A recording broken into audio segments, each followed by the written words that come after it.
यहाँ पर जो सरकार है नीतीश जी की सरकार का एक कैरेक्टर रहा है, कोई भी आता है लोकतांत्रिक तरीके से अपनी बात रखते हैं तो सरकार लाठीचार्ज को सबसे आसान जरिया मानती है। पूरा हंगामा हुआ वो नॉर्मलाइजेशन को लेकर हुआ है और मुझे लगता है कि इसके लिए सरकार का दोष इतना ही है कि उन्होंने समय रहते लिखित में उसको क्लियर नहीं किया।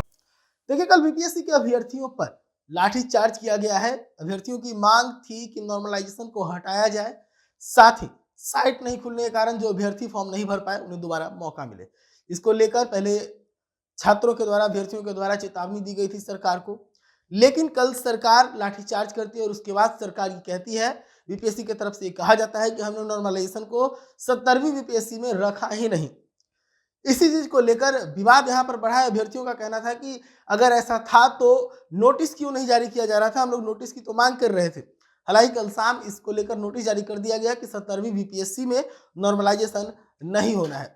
जिसके बाद क्या कुछ माहौल हुआ बिहार के अंदर, पटना के अंदर आपने देखा, इसकी गूंज दिल्ली तक पहुंची। दिल्ली तक में अभ्यर्थी बीपीएससी के खिलाफ सड़कों पर उतर गए थे।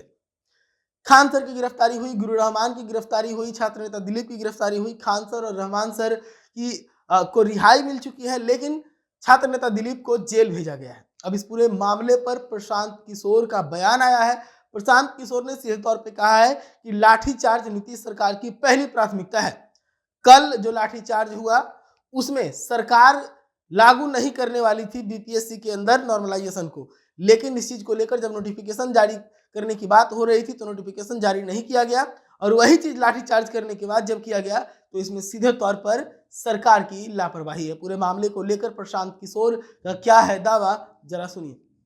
देखिए, पहले तो किसी प्रकार का लोकतंत्र में लाठीचार्ज वगैरह दुखद है, लेकिन यहाँ पर जो सरकार है नीतीश जी की सरकार का एक कैरेक्टर रहा है, कोई भी आता है लोकतांत्रिक तरीके से अपनी बात रखने तो सरकार लाठीचार्ज को सबसे आसान जरिया मानती है। तो लाठीचार्ज की तो एकदम बिल्कुल निंदा करते हैं, नहीं होना चाहिए और अगर किसी ने किया है, कोई अधिकारी दोषी है तो उस पर कार्रवाई होनी चाहिए।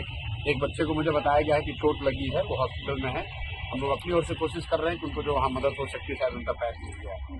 जहाँ तक विषय की बात है तो जो पूरा हंगामा हुआ वो नॉर्मलाइजेशन को लेकर हुआ है और मुझे लगता है कि इसके लिए सरकार का दोष इतना ही है कि उन्होंने समय रहते लिखित में उसको क्लियर नहीं किया। क्योंकि कल तो सरकार ने अब जब हंगामा होने के बाद बता रहे हैं कि नहीं ऐसी कोई बात नहीं है, एग्जाम एक ही पेपर से होगा या कोई इसमें नॉर्मलाइजेशन की बात नहीं, तो मामला वो खत्म है।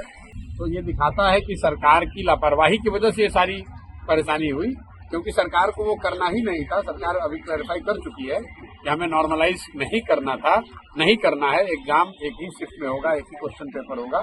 तो ऐसा कोई मामला नहीं है।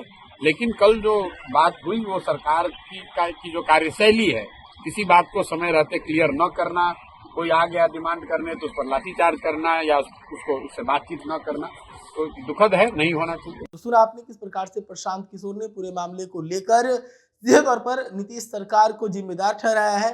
कहा है कि जब मंशा साफ थी तो नोटिफिकेशन जारी क्यों नहीं कर रहे थे। तमाम खबरों के लिए जुड़े रहिए दैनिक न्यूज के साथ। धन्यवाद।